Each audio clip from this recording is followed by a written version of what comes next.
ბატონო მიხეილ, ყოველგვარი წარდგენის გარეშე დავიწყოთ ჩვენი გადაცემა და ტრადიციულად მინდა ვისაუბრო ქვეყანაში მიმდინარე და საერთოდ ზოგადად კაცობრიობის წინაშე არსებული პრობლემების წინაშე თაობაზე სამართლებრივ ჭრილში. მინდა მაყურებელს შევახსენო ერთი გარემოება, რომ ჩვენ მაისის შუა რიცხვებში ჩავიწერეთ და ეთერში გავიდა გადაცემა, სადაც სამართლებრივი შეფასება მივეცით საქართველოს პრემიერ-მინისტრის ბატონი ირაკლი კობახიძის მიერ ამერიკის პრეზიდენტისადმი გაგზავნილ ღია წერილს და აი ამ ჩვენს გადაცემას მოყვა არაერთი გამოხმაურება, განსაკუთრებით ჩვენი მაყურებლები აქტიურობენ როგორც ყოველთვის სატელეფონო საუბრებში, რატომღაც ძალიან ბევრი მათგანი ღია პოლემიკას ერიდება. დიდი უმრავლესობა იწონებს ამ ჩვენს გადაცემას, ჩვენეულ შეფასებას, თუმცა ზოგიერთი დუმს და დუმილი თავისთავად ნიშნავს იმას, რომ მათ ამ ძალიან ბევრი აქვს სათქმელი და ვერ ახერხებენ მოკლე დროში ამის ხმას, ან კიდევ არ მოსწონდა, კიდევ ერთხელ მინდა დაუბრუნდე ამ საკითხს იმ თვალსაზრისით, ბატონო მიხეილ, რომ ამ წერილმა, ღია წერილმა თავისი შედეგი უკვე მოიტანა. რა მაქვს მხედველობაში? მხედველობაში მაქვს ის, რომ საქართველოს დამოუკიდებლობის დღესთან დაკავშირებით ამერიკის შეერთებული შტატებიდან მოვიდა ორი წერილი. ეს იყო პირველი დეპარტამენტის ხელმძღვანელის რუბიოს ხელმოწერით და რამოდენიმე ხნის შემდეგ მცირე მონაკვეთში დროის მას მოყვა ამერიკის შეერთებული შტატების პრეზიდენტის მილოცვა, რომელიც მან გაუგზავნა საქართველოს პრეზიდენტს და აი ამ წერილში და მილოცვაში გამოთქმული იყო საქართველოს მთავრობასთან თანამშრომლობის სურვილი. ანუ მე იმის თქმა მინდა, რომ დამოკიდებულება, რაც ჩვენ არ მოგვეწონა და ეს პირდაპირ თქვით, დიდი სახელმწიფოსი, პატარა სახელმწიფოს პრობლემების მიმართ ამ წერილმა ნაწილობრივ გააქარწყლა და იმედი მოგცა ჩვენ ამ ქვეყნის მაცხოვრებლებს, რომ ამერიკის შეერთებული შტატები და საქართველო გააგრძელებენ იმ ურთიერთობას, რაც შეეფერება პარტნიორ ქვეყნებს ერთმანეთთან ურთიერთობებში. თორემ ის, რომ ჩვენ არ მოგვეწონა ამგვარი დამოკიდებულება და წერილებით, ღია წერილებით მიმართვა სახელმწიფოთა მეთაურების დონეზე, ამის შესახებ ჩვენ უკვე ვისაუბრეთ, მაგრამ როგორც გაირკვა, სხვა გამოსავალი არ დარჩა გარდა იმისა, რომ აი ესეთი ღია ფორმით ესაუბრა საქართველოს პრემიერ-მინისტრს ამერიკის შეერთებულ შტატებთან და გამოეთქვა თავისი გულისკივილი და იფიქსირებინა თავისი პოზიცია და მე თუ მკითხავთ, ეს იყო არა მხოლოდ პოზიციის დაფიქსირება, არამედ იყო სერიოზული მხილება გარკვეული ძალებისა მიმართ. ხო ასეა? თუ კონკრეტული პირები, რომლებიც წარმოადგენენ დღევანდელ ამერიკის ხელისუფლებას, მე ჯო ვილსონი მყავს ხედველობაში და ისინი დაკავებულნი არიან გარკვეული ინტერესიდან გამომდინარე ქვეყნისთვის საზიანო არასწორი ინფორმაციების გავრცელებით, მაშინ ამ საქმეში მხილებულ ადამიანს ის კი არ უნდა ეთქვა, რომ საქართველოს პრემიერის ეს წერილი უხამსობაა, არამედ მოეძებნა სამართლებრივი ფორმა და დაეცვა სამართლებრივი წესით თავისი შელახული ღირსება. თუ კი ასეც ჰქონდა ადგილი, ხო? თუ კი ადამიანი და მით უფრო ქვეყნის პრემიერ-მინისტრი თუ მამხელს მე იმაში, რომ არასწორი ინფორმაციები გავრცელე და მით უფრო ამისთვის ავიღე გარკვეული გასამჯელო, ეს სერიოზული ბრალდებაა ქართული სინამდვილიდან გამომდინარე. ნუ, ყოველ შემთხვევაში ჩვენი პოზიცია ვთქვით და ის ადამიანები, ვინც იწონებს ვილსონის ამ მოქმედებას, მე მათ ვთხოვდი, ისინი საქართველოს მოქალაქეები არიან, ჩვენი თანამემამულეები არიან და ურჩიონ ვილსონს, რომ ნუგავა სამართლებრივი ჩარჩოებიდან და სამართლებრივ ჩარჩოებში მოაგვაროს ეს ურთიერთობა და პირველ რიგში ურჩევდი მასვე ვილსონს ჩემი მხრიდან, რომ საქართველოს პრემიერ-მინისტრის ღია წერილი კი არ მიიჩნიოს უხამსობად, არამედ თავისი ქვეყნის პრეზიდენტის მოქმედება გაასაჭიროს, იმიტომ რომ საქართველოს პრემიერის წერილი ერთ-ერთი იმეორებს იმ დებულებებს, რაც მოცემული იყო ტრამპის, ამერიკის შეერთებული შტატების პრეზიდენტის ტრამპის მოქმედებებში, გამონათქვამებში და ასე შემდეგ. ესე იგი, ჯერ შიგმოგვარული ურთიერთობებიდან მერე გაავრცელონ ის საქართველოსი და ჩვენნაირ პატარა ქვეყანაში. ეს შესავალი რისთვის დამჭირდა? დამჭირდა იმისთვის, რომ აი ასეთ შემთხვევაში სახელმწიფოზე აშკარად ორმაგი დამოკიდებულება, ორმაგი სტანდარტი.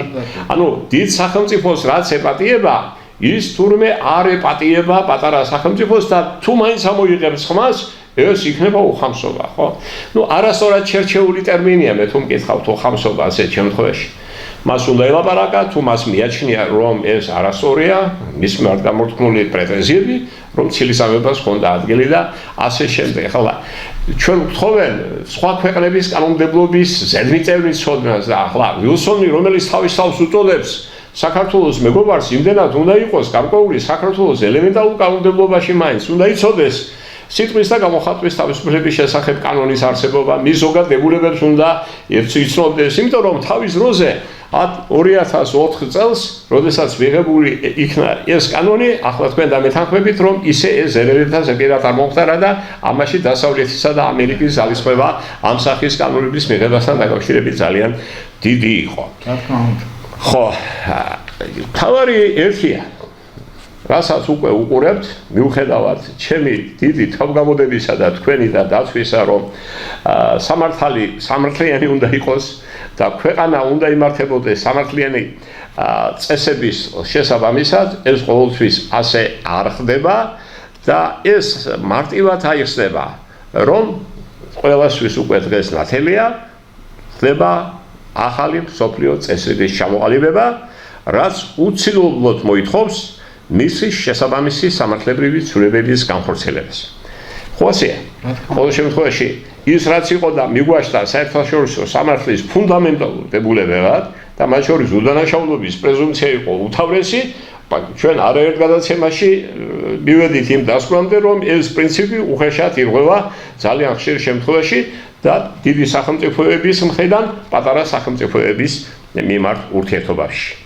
აი კიდევ უფრო მარტივად რომ ვთქვათ, დღემდე თუმცა შენარჩუნებულია ლოზუნგი კანონის წინაშე ყველას თანასწორობის შესახებ, მაგრამ რეალურად ძლიერი ქვეყნები ჩვენნაირ ქვეყნებს თავს ახვევენ ისეთ რეგულაციებს, რომელთაც საერთო არ აქვს და არ შეიძლება ჰქონდეს სრულმასშტაბიან თანასწორობასთან. რა მაქვს ახლა მხედველობა? შეიძლება კანონში ერთ-ერთი როლს, მაგრამ რეალურად ითხოვდნენ მეორეს და ამის არაერთი მაგალითი და თუნდაც ამ წერილთან დაკავშირებული ურთიერთობები ცხადყოფს ყოველივე ამას.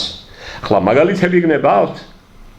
ზემოთმულის დასადასტურებლად კიდევ ერთხელ გავიმეორებთ იმას, რომ ორმაგი სტანდარტი არსებობს და ამას უკვე ვერავინ ვერ უარყოფს, რადგან თუნდაც გერმანიაში დაშადია თანაც სისამართლებრივი წესით იჟება არა მხოლოდ საკუთარი სახელმწიფოსა და მისი სიმბოლოების შეურაცხყოფა, ხო?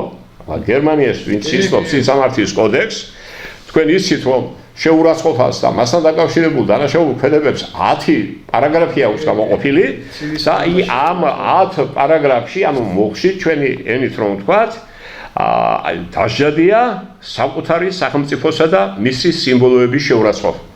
ახლა მუხლი ვისაც ნება შეუძლია გერმანიის სისამართლის კოდექსის 90A პრიმამუხი საუბარი და ითვალისწინებს თავისუფლების აღკვეთას 5 წლამდე ან ჯარიმას.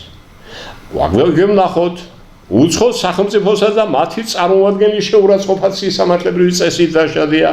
იხელეთ გერმანიის სისამართლის კოდექსის 103 პარაგრაფი, რომელიც ითვალისწინებს თავისუფლების აღკვეთას 3 წლამდე. ანუ საკუთარი ქვეყნის დროშის და სიმბოლოების შეურაცხყოფა გაცილებით უფრო მძიმე დანაშაულია, ვიდრე სხვა ქვეყნის, მაგრამ დაშადია. ახლა რატომ ლაპარაკობ მე ამაზე და რატომ ამახვილებ ყურადღებას? შეიძლება არ მოგწონდეს რუსეთის ფედერაცია როგორც სახელმწიფო, ხო? მაგრამ გერმანიაში რომ მომხდარიყო ეს, აი იგივე ხდება და წესის და რიგის მიხედვით ბოლო პერიოდის ხელისუფლების დამოკიდებულება გერმანიისადმი ისეთი არ არის, რაც იყო ადრე გერმანიისა რუსეთის მიმართ. მაგრამ ყოველი ამის მიუხედავად, რუსეთში რომ მოხდარიყო, ის ქმედება, რაც საქართველოში მოხდა. და ამას უწოდეს პერფორმანსი, ის შეურაცხყოფა რუსეთის დროშის. ახლა გამიგია დროშის დახევა, გამიგია დროშის დაწვა, გამიგია დროშის დაშვება, მაგრამ ამ ფორმით ასე წარმოდგენა ყველაფერს თავი დავანებოთ. ჩვენ იმ პერიოდის იურსები ვართ, ბატონო მიხეილ, როდესაც ასეთი ქმედება სახალხოდ, ხო? დაშარდვა, მოშარდვა, თუნდაც იყო ხულიგნობა ცინიზმით, ხო? გამიგეთ. აი ახლა ასეთ პირობებში და ახლა ნახეთ კიდე ერთი რამ. გერმანიის და სხვა ქვეყნების ელჩები მიუხედავად ამისა, რომ მათ კანონმდებლობაში ასე ჩანაწერი არსებობს და ეს კანონები იქ მუშაობს, ეს ტრაჩობილი კანონები არ არის, რა ხდება? გამოდიან და გვეუბნებიან, რომ ეს ადამიანები მოქმედებდნენ თურმე გამოხატვის თავისუფლების ფარგლებში. გერმანიაში თუ დაჟადია თქვენ ამას ყოლებულებო. საქართველოში ეს გამოხატვის თავისუფლების ჩარჩოებში როგორ ჯდება? აი ორმაგ სტანდარტზე როცა ვსაუბრობ, სწორედ ეს მაქვს ცედულობაში, ბატონო მიხეილ. კი ბატონო, ახლა ვნახოთ, რახან ორმაგ სტანდარტზე ვლაპარაკობთ. კიდევ მიწევს ამის გამეორება, მაგრამ რა თქმა უნდა, გამეორება ცოდნის დედაო. და რაც ყველაზე მთავარია, შეიძლება ილაპარაკო, მაგრამ თუ კონკრეტულ სინამდვილეს სჭირდება მისი გამეორება, უცებად უნდა გაიმეორო, არა? აი ხო ნახოთ, გერმანიაში სისამართლებრივი წესით დაჟადია ცილისამება. 3 პარაგრაფი, 3 მუხლია დათო. ჩვეულებრივი ცილისამება, პოლიტიკური ცილისამება, განზრახვით, ანუ მაკვალიფიცირებელი გარემოება და პოლიტიკურ მოღვაწეთა მიმართ ცილისამება. თავისუფლების აღკვეთა არის 2-დან 5 წლამდე. ხო ნახოთ საქართველოში ამის საწინააღმდეგოდ ჩვენ გვაქვს სიტყვისა და გამოხატვის თავისუფლების შესახებ კანონის 17 მუხლის მეორე პუნქტი, რომელიც უგზავნავს სასამართლოს, რომ ცილის მწამებელს დააკისროს ბოდიშის მოხდა დაზარალებულისათვის. თუ X-ის სამართლებრივი წესი დაჟადია, არაერთხელ მithქვამსა ვიტყვი და აგერ წამოვიღეს სპეციალურად წიგნი, ეს არის პატივის ღირსებისა და საქმე რეპუტაციის დაცვის უფლება საზღვარგარეთის ქვეყნებში. სადაც ყველა ქვეყნის კანონმდებლობა მაქვს ახასიათებული და ქვეყანას ვერ ნახავთ, სადაც სილწემება და შეურაცხყოფა სისამართლებრივი წესით დაჟადდა. მაშინ ვის მოუვიდა აზრად, ან რომელი იყო ის კანონმდებელი, რომელსაც ხელი აუწია ასეთი კანონების მიღებას, სადაც თურმე ცილის მწამებელს არ შეიძლება დაეკისროს ბოდიშის მოხდა. ეს არის თუ არა ცილისამების და ცილისამებელთა წახალისება. მაგრამ მე არაფერი არ მიყვირს ახლა ამერიკის კონგრესის წევრმა, ხო? ვულსონი იქნება თუ სხვა, ელემენტარულად უნდა იცოდეს, რას ნიშნავს უხამსობა, რას ნიშნავს ცილისამება და რომ ამისთვის მის ქვეყანაში ღვთისმადლით არავის არ აქვს პრეტენზია, ყოველ შემთხვევაში მე დღემდე აი ესე მასობრივად არ გამიგეა, რომ ამერიკის სასამართლოს გადაწყვეტილებას არ ენდობა ამერიკელი მოსახლეობა. პირიქით, ეს არის ძალიან სამაყო და მეც ვიოცნებებ იმ დღეზე, როდესაც საქართველოში მოსამართლეს მიერ მიღებული გადაწყვეტილება უპირობოდ იქნება გაზიარებული და ახმული საზოგადოების მიმართ, როგორც ერთადერთი ისტორიული გადაწყვეტილება. ასეთი პრაქტიკა ჩვენ საქართველოში მოგეხსენებათ ჰქონდა. აი სამეგრელოს როცა ჩემო მეგობრებმა პოლემიკას გამიმართეს ერთ კონკრეტულ საკითხთან დაკავშირებით, რომ აი რეფორმა განხორციელდა, სასამართლო რეფორმა საქართველოში, კი ბატონო, განხორციელდა, ხო? 90-იანი წლების ბოლოს ეს რეფორმის შედეგი იყო, რომ პირველი ინსტანციის სასამართლოებთან ერთად შეიქმნა სააპელაციო ინსტანციის სასამართლოები და სხვები, მაგრამ რეფორმა საქართველოში ჩვენ და საბედნიეროდ განხორციელდა გაცილებით ადრე. ხო? მანამ სანამ იგივე რუსეთში, რომლის შემადგენლობაშიც, იმპერიის შემადგენლობაშიც იყო საქართველო, მივიდოდნენ იმ დასკვნამდე, რომ სასამართლოში სტომა უნდა ყოფილიყო ზეპირი და არა წერილობითი, ხო? სამეგრელოში 1840 წელს უზენაესი სასამართლო არსებობდა და იქ ზეპირობის დაცვით ხდებოდა საქმეების განხილვა. ნუ ახლა ეს ისეთი თემაა, რომელზეც ეთყობა მარტო მევწერ, ხო? მაგრამ რეალურად ეს ასე არსებობდა, ბატონო. ამ უზენაეს სასამართლოს დებულება გამოქვეყნდა ჟურნალ ყვალში, ხო 1882 წელს ეს მოგონილი არაა და რაც ყველაზე მთავარია არსებობს არაერთი გადაწყვეტილება ამ უზენაეს სასამართლოში ხო მე არაფერს ლაპარაკობ იმ გადაწყვეტილებებზე რომელიც ხალხში სარგებლობდა ანუ აქტონებაზე მიყავდა ადამიანები იმიტომ რომ ეს სასამართლო იყო მოუსყიდველი იმას ყავდა შესანიშნავი მსაჯულ თუხუცესი როსტომ ქულა ანუ იგივე როსტომ კოჭელი გვარად იყო ჩიქვანი და რომლის შესახებაც საზოგადოებაში ხალხში დღესაც ამბობდნენ ისეთი მართალი კაცი იყო რომ მის თვალებშიო სიმართლე არ დაიმალებოდაო და დამნაშავე დამსახურებულ საჯელს თავს ვერ დააღწევდა ამაზე დიდი შეფასება შეიძლება არსებობდეს რაიმე მოსამართლის საქმიანობისა ჩვენ არ ქონია უნდა აღდგენსო ზოგს არ მოსწონს ეს ტერმინი სამართლიანობის აღდგენა ბატონო აი ამ კაცს თუ ქონდა დასაღუპად განწირული სამთავროს სინამდვილეში ასე აწყობილი სასამართლო საქმე რატო არ შეიძლება ამას დავარქვათ რომ აი მივბაძოთ იმ პერიოდს და აღდგენილი იქნეს ის კანონიერება და ის სამართლიანობა რაც არსებობდა თუნდაც საქართველოს ერთ კუთხეში ისე ვინმე არ გამიგოს თითქოს მე ვაფეტიშებდე სამეგრელოში არსებულ ვითარებას იმ სასამართლოში გარდა ადგილობრივი მოსახლეობისა მოღვაწეობდნენ სხვა კუთხის შვილების ასათიანი იყო ახვლედიანები იყო და სხვები ანუ ადამიანები რომელსაც გულისხმობდათ რომლებსაც უნდათ მოესწრათ და საზოგადოებაში დარჩენილიყო ხსოვნა იმისა რომ ოდესღაც არსებობდა სამართლიანობა და სამართლიანობა რომ არის ქვაკუთხედი ამა თუ იმ ქვეყანაში ძალაუფლების ხელისუფლების და თუნდაც სახელმწიფოს არსებობის თვალსაზრისით აი ეს მინდოდა მოკლედ მე თქვა და კიდევ ერთხელ გავიმეორებ რომ საქართველოში მე იმ ადამიანების ჩვენი მეგობრები არიან ვისაც ჩვენი ახლა დღევანდელი გამოსვლა არ მოეწონება მაგრამ მინდა დავამშვიდო ყველა რომ ჩვენ ის ადამიანები ვართ რომლებიც უსამართლოს სიმართლედ არ გავასახებთ ნამდვილად და საზოგადოებას შეცდომაში ამ თვალსაზრისით არ შევიყვანთ ჩვენ შევაფასეთ მოქმედება შევაფასეთ ღია წერილი მაგრამ თუ შესაძლებელი იქნება მკაცრად და უარყოფითად თუნდაც ხელისუფლების საქმიანობა ამასაც ვიტყვით და არც ამაზე აგვიკაკალდება ხმა დამიჯერეთ რომ ეს ასე იქნება იმიტომ რომ ჩვენ სხვა ქვეყანა სხვა სამშობლო იმაზე მეტი სადაც ცხოვრობთ არ გაგვეჩნია აი ამას უნდა გაფრთხილება და ყველაზე მთავარი და არსებითი დღეს ჩვენ ვართ პატარა ქვეყანა მაგრამ დიდი ისტორიული წარსულით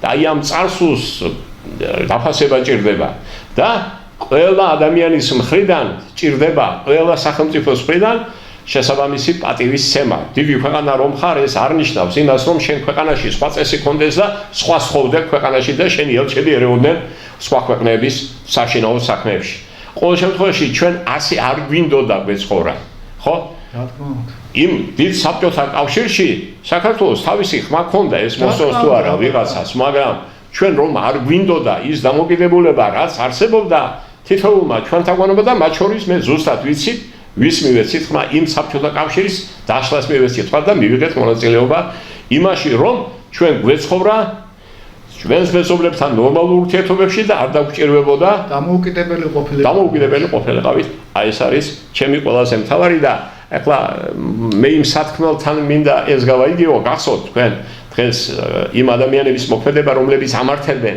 თქვათ ქედმალურ დამოკიდებულებას დიდი სახელმწიფოების მხრიდან პატარა სახელმწიფოსადმი აი ესეთი დავა და გამართლება ერთი შეხედვით გაუმართლებლის ყოველთვის იყო მე უბრალოდ გაგახსენებთ ისტორიულ ფაქტებს გახსენება გვიყვარს ჩვენ ამ გადაცემებში და ჩვენი ისტორია დახუნძრულია არაერთი მსგავსი შემთხვევით რომელიც იძლევა მაგალითად მათი გამოყენების საშუალებას გახსოვთ ისტორიიდან გვახსოვს თორემ ახლა ჩვენ უშუალოდ არ მოსწრები ვართ როდესაც დადგა საკითხი ბატონყმობის გაუქმების შესახებ ხო ახლა ბატონყმობა რუსეთში 3-4 წლით ადრე გაუქმდა ვიდრე საქართველოში და საქართველოში ბატონყმობის გაუქმებას ყავდა მოწინააღმდეგეები გახსოვთ და ამართლებდნენ რითი აი ბატონყმობის არსებობის გაგრძელებას ეს ადამიანები რომ ბატონო ჩაგვრელი კი არ იყო მემამულეო ადამიანი გლეხისო არამედ იყო მისი გაჭირვების მოზიარეო და ერთი იმასაც კი ამბობდა, გვარი არ მინდა ახლა დავასახელო, რომ თავმომწონე გლეხი ამაყად იტყობდაო, ბატონიცა მყავს და პატრონიცა, ხო გამიგეთ არა? ბატონო, არც ბატონი გინდოდა ზედმეტად და არც ისეთი პატრონი, რომელიც ბატონთან იქნება გაიგებებული, ხო? ყოველ შემთხვევაში საპატრონო საქართველოს და სხვა ქვეყნებს ნამდვილად არაფერი ჭირთ, მხოლოდ და მხოლოდ კარგი მეზობლური და ადამიანური დამოკიდებულების გარდა. ახლა ის რომ ბატონს დაარქმევ თუ პატრონს დაარქმევ, ამით რომ არაფერი შეიცვლება, მე იმის თქმაც მინდა გაგახსენოთ, ხო? ინგლისი თავის კოლონიალურ პოლიტიკას ინდოეთისადმი ამართლებდა იმის, რომ დომინიონია, ანუ დომინანტური მდგომარეობა უჭირავს სხვა კოლონიებს შორისო. ახლა ის თუ გადავხედავთ, ინდოეთი, რომელიც განათლებისა და ცივილიზაციის ერთ-ერთი მთავარი საწყისი იყო კაცობრიობის ისტორიაში, აი ეს ამხელა ტერიტორია, ამხელა ადამიანური რესურსით იყო შედარებით პატარა სახელმწიფოს კოლონია რა. და აი ამ ფოჩერმა კამფეტერმა რომ შენ დომინიონი ხარ, ინდოელების მიმართ არ იმუშავა და ის შედეგი დამთავრდა რაც იყო. ხო გუშინ წინ სანამ მასობრივი ინფორმაციის საშუალებები ასე თავისუფლად არ არსებობდა, რა თქმა უნდა ძნელი იყო იმის გარჩევა, სად იყო მტვანი და სად მართალი, მაგრამ ახლა დღეს რომ უავადყო ადამიანი და უთხრა კაცო, ყველაფერი კარგადაა. კარგად შეიძლება თქვენთვისაა ბატონებო, ვის მიმართაც მე ახლა ვამბობ. მაგრამ ეს იმას არ ნიშნავს, რომ სხვები კარგად არიან. ჩვენ შევქმნათ ისეთი სახელმწიფო, სადაც ყველანი კარგად იქნებიან. ხო, ცოტა გვექნება, ცოტა ვიგმაროთ. კარგად ვიცხოვრებს, სხვებმაც კარგად ვიცხოვრონ. და რას მთავარია ქვეყანა და ოფუძნოთ სამართალზე და სამართლიანობაზე. რას დაამატებით და რას იტყობთ ბატონო? ბატონო თემურ, ეხლა თქვენი შეფასება აბსოლუტურად მართებულია და აქედან აი თქვენი საუბრიდან შემიძლია გამოვიტანო ერთი მნიშვნელოვანი დასკვნა, რომ კანონია, მაგრამ ეს კანონი უნდა იყოს სამართლიანი. ეხლა სიტყვისა და გამოხატვის თავისუფლება, როდესაც არ აძლევს უფლებას იმ პირს, რომელმაც ეს ქმედება ჩაიდინა, შეურაცხყოფა და ბოდიშის მოხდაც არ არის სავალდებულო და უკრძალავს ცილისამების, ხო? ეს არ არის, ეს კანონია, მაგრამ ეს კანონი არ არის სამართლიანი. პირების კანონი ჯერ ცილისამებისთვის ხო უგზავნოს ბოდიშის მოხდას და შეურაცხყოფისთვის ყველა შემთხვევაში კი არა იცავ.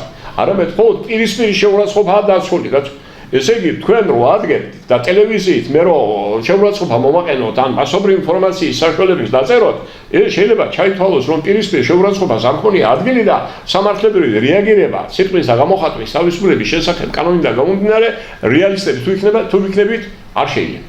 აი მაგალითად ეხლა შეგვიძლია მოვიყვანოთ ერთი მაგალითი, როდესაც გერმანიის ელჩი ფიშერი ბათუმში დაესწრო ამაღლობელის პროცესს. მოგეხსენებათ ეხლა ამაღლობელი რისთვისა პასუხისმგებლობაში მიცემული და რა დანაშაულისათვის ხდება სასამართლო პროცესი, ერთ-ერთ არ ვიცი ვის რაღაც შეურაცხმყოფელი სიტყვებით მიმომართავს ფიშერისათვის. და ფიშერმა განაცხადა, რომ აგერო მიუწერია ჩვენი ხელისუფლებისათვის, რომ მე მომაყენოს შეურაცხყოფაო და უნდა დაისაჯოსო. ეს წარმოიდგინეთ, ესე იგი შეურაცხყოფა და იქ არის მისი აზრით, ფიშერის აზრით დასჯადი, მაგრამ ამაღლობელმა რომ სახეში მოარტყა პოლიციელს, ეს დასჯადი არ არის. ეს არის ორმაგი სტანდარტი, ბატონო თემური. და ეს ორმაგი სტანდარტი ძალიან ცუდია და დავამატებდი კიდევ ერთს. ეხლა თვითონ საელჩოს ამერიკის შეერთებული ახლა რატომ ლაპარაკობს ამას? მას თავი გერმანიაში გონია. ხო და არ შეიძლება. გერმანიაში დასჯადია უცხო სახელმწიფოს კი არა. სახელმწიფოს და მის წარმოადგენლის შეურაცხყოფა. ხო და ახლა მას გონია რომ საქართველოშიცაა და თუ გონია არა, მაშინ არ უნდა ლაპარაკობდე ეს ასე რა საკვირველია, ეხლა გონია თუ არ გონია, მაგრამ ყოველ შემთხვევაში ის დღეისათვის ცხოვრობს საქართველოში და პირველ რიგში პატრიონობს საქართველოს კანონებს და კეთილი უნდა ინებოს და დაემორჩილოს საქართველოს კანონმდებლობას. ეხლა რაც შეეხება გარდა ამისა ერთი არ მომწონს, იცით ბატონო თემურ, აი ორმაგი სტანდარტი ძალიან ცუდია. ეხლა მეც დარწმუნებული ვარ და თქვენც რომ ტრამპის წერილი რომელშიც გამოთქვა მსაუბრობა ამერიკის შეერთებული შტატების პრეზიდენტმა რომ მოახდინოს გადაწყვეტა საქართველოსთან ეკონომიკური თანამშრომლობა და ასე შემდეგ აღადგინოს ეს ამას გააგზავნიდა პირველ ყოვლისა საელჩოში და საელჩო გადასცემდა ჩვენს ხელისუფლებას ხო და იმის ნაცვლად რომ ამერიკის შეერთებული შტატების საელჩოს გამოქვეყნებია ეს წერილი აგერ გამოაქვეყნა ესეთი წერილი რომ თითქოს და მიიწვია თავისთან ივანიშვილი არ გამოცხადდა მასთან და არ მოიცურვა ამერიკის შეერთებული შტატების ერთთან საუბარი. თქვენ მიგაჩნიათ უნდა გამოცხადებულიყო ამ კულუარული საუბრების ჯერ ერთი ამერიკის შეერთებული შტატებსა და საქართველოს შორის ურთიერთობა უნდა იყოს საჯარო. აქ და თუკი საჭირო გახდებოდა ვთქვათ რაღაც საკითხების განხილვა უნდა გასაუბრებოდა არა ივანიშვილს რომელიც კერძო პირია ფაქტიურად და მით უმეტეს ჩემზე კარგად მოეხსენება ტელემაყურებლებს რომ მრავალი ქვეყნის მიერ დასანქცირებულია ხო რაც შეეხება პრემიერ-მინისტრის მიმართ მადლობა უფალს რაიმე სანქცია არ არსებობს და თუ რაიმე საქმე ქონდა, თუ რაიმე ურთიერთობის დალაგება უნდა საქართველოსთან საელჩოს ხო მიეწვია საქართველოს პრემიერ-მინისტრი. და კიდევ ერთ ამას გეტყვით. აი დაუშვათ მისულიყო. მაგრამ ზოგადად ესაუბრათ. არა, აზრი მაგრამ არ ესაუბრათ, თქვა, აი რაღაც საკითხებთან დაკავშირებით, მაგრამ იქიდან გამოსვლის შემდეგ ივანიშვილისთვის ან შეემსუბუქებინათ, ან მოეხსნათ სანქციები. ეს ხო იქნებოდა დისკრედიტაცია აპიროვნების. ანუ იტყოდა საზოგადოება და ადამიანი ნებისმიერი იფიქრებდა, რომ ბიზნესა ივანიშვილი მიიწვიეს და მან სახელმწიფო ინტერესების სანაცვლოდ მიიღო შეღავათები სანქციებთან დაკავშირებით. და ერთ-ერთი მოტივით რომ არ გამოცხადდა და არ მიბრძანდა ბატონი ბიძინა ამერიკის შეერთებული შტატების საელჩოში ესეც იყო, იმიტომ რომ ამ შემთხვევაში ხალხი აღიქვამდა ამას როგორც არა სახელმწიფო ინტერესებიდან გამომდინარე, არამედ როგორც კერძო პირის მიერ განხორციელებული აგერ ვიზიტი ამერიკის შეერთებული შტატების საელჩოში. და კიდევ ერთხელ დაადასტურებ და იმ უარულ ხმებს, რასაც დასავლეთი ავრცელებს, რომ იქ არის ქვეყანაში ფარული და ფარული მართლობაა და არა და მოგეხსენებათ რომ ამ შემთხვევაში ჩვენი ხელისუფლება სწორედ მოიქცა, არ მივიდა ბატონი ბიძინა ივანიშვილი და დანარჩენი ახლა რაც შეეხება თქვენ შეფასებას სავსებით ვეთანხმები და რა არის იცით ალბათ კაცი უნდა ყოფილიყო ჩვენი ეს კანონმდებლობაც როდესაც ჩამოდიოდნენ როთები და სხვა პირები საქართველოში აწყობდნენ მიტინგებს და ცივსამბლურ განცხადებებს აკეთებდნენ საქართველოს ხელისუფლების მიმართ. აი რომ დაწყებულიყო გამოძიება, რომ დაწყებულიყო სისხლის სამართლებრივი დევნა. ეხლა ეს არ არის ეს კანონია, ეს სისხლის სამართლის კოდექსია ჩაწერილი და ის ადამიანები, ვინც ამას ჩადიან, არის ქართული კანონმდებლობის მიხედვით სამოხელეო დანაშაულის სუბიექტები. დიახ.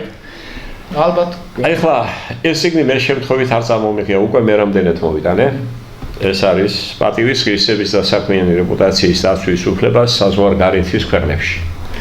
2004 წელს გამოვიდა მოგეხსენებათ ეს სიგნი. ამ წიგნს კარგად ხალხს გასწობილი და აი ამ წიგნში რაც ჩვენ ვისაუბრეთ, პრაქტიკულად 2004 წლის შემდეგ რეალურად არაფერი არ შეცვლა.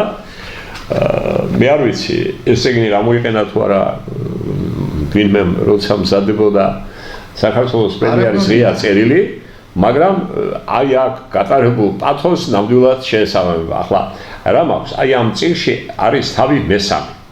მას ქვია სიტყვის გამოხატვის თავისუფლებისა და პატივის და ღირსების დაცვის უფლებათა თანაარსებობის კრიტერიუმები ადამიანის უფლებათა ევროპული სასამართლოს გადაწყვეტილებებში. ეს თავი ორი პუნქტისგან შედგება, ორი პარაგრაფისგან. პირველია საერთაშორისო სამართლებრივი აქტები პატივის და ღირსების დაცვის შესახებ და მეორე არის ადამიანის უფლებათა ევროპული სასამართლოს პრაქტიკა სიტყვისა და გამოხატვის თავისუფლებასთან დაკავშირებით. აი აქ ჩვენ მიმოხილული გვაქვს და არაერთი და ორი, რამოდენიმე ათეული ადამიანის უფლებათა ევროპული სასამართლოს გადაწყვეტილება შეიძლება მათ დაემატა რაღაცები, მაგრამ თვისობრივად და შინაარსობრივად ის არაფერი არ შეცვლილა და თუ კი ვინმეს ძალიან დიდი სურვილი აქვს, მას შემიძლია ასევე უთხრა, რომ ამ ნაშრომს დართული აქვს აქ მოყვანილი ძირითადი დებულებების შესახებ რუსულ და ინგლისურ ენაზე საკმაოდ ვრცელი მიმოხილვა, ანუ რეზიუმეა გაკეთებული და ეს რეზიუმე არაა კლასიკური ფორმით ნახევარი გვერდიან, ახლა რეზიუმე არის 108 გვერდიდან 127 გვერდამდე, საკმაოდ მოცულობითია და ვისაც სურვილი აქვს საქართველოში ან უცხოეთში გაეცნოს, ნახავს რა სამართლებრივი აქტი დაირღვა ამ შემთხვევაში, როდესაც ასეთ განცხადებებს აკეთებს ჩვენი კეთილის მდომელი ბატონი ვილსონი და სხვები. და როგორ უყურებს ყველაფერ ამას ადამიანის უფლებათა ევროპული სასამართლო. ისე რომ მსმენელმა გაიგოს, მაყურებელმა გაიაზროს და ჩვენს ხელისუფლებას უსურვებ, რომ გააგრძელოს გზა იმ მიზნის მისაღწევად, რომ სოფლიო რუკარზე საქართველო ამაყად და ღირსეულად იყოს წარმოჩენილი. სამართლიანობისა და სამართლებრივი თვალსაზრისით ჩვენ მათთან გარკვეული პრეტენზიები გვაქვს. პირველი ეს არის, რომ სასამართლოები უნდა იყოს ოპერატიული, ანუ სწრაფი, ეფექტური და ობიექტური. ამ სამ მოთხოვნაში თუ ჩაეტევა ქვეყანა, ჩათვალეთ, რომ მე-12 კი არ იქნება ახლა გამოქვეყნებული სიის მიხედვით, მე-12 ადგილზეა ევროპაში, არამედ იქნება სამეულში კი არა პირველ ადგილზე და ჩვენი მიზანი სწორედ ეს არის. ახლა მოდი დავუბრუნდეთ იმ ადამიანების შესახებ ინფორმაციის მიწოდებას, რომლებიც ქმნიან და ქმნიან საქართველოს პროკურატურის ისტორიას. ჩვენ სატელევიზიო გადაცემაში ბატონო მიხეილ არაერთის ვახსენეთ ჩვენი ამაგდგარი ბრძოლანი უკვე შემიძლია თქვა, თუმცა არაფერი ყობა ასაკის მიუხედავად ბატონი შოთა ფაფიაშვილის შესახებ, როგორც პროკურატურის ისტორიის ერთ-ერთი შემქმნელი და მართლაც საინტერესო ისტორიის შემქმნელი პიროვნების შესახებ მინდა გესაუბროთ. აი ამ კაცმა ჯერ კიდევ ჩვენ როცა ვსწავლობდით, გახსოვთ, იგი მუშაობდა უნივერსიტეტში, იყო დოცენტი, კრიმინალისტიკური ლაბორატორიის გამგე, ხო? და მის ხელში დავფრთიანდით, ასე ვთქვათ.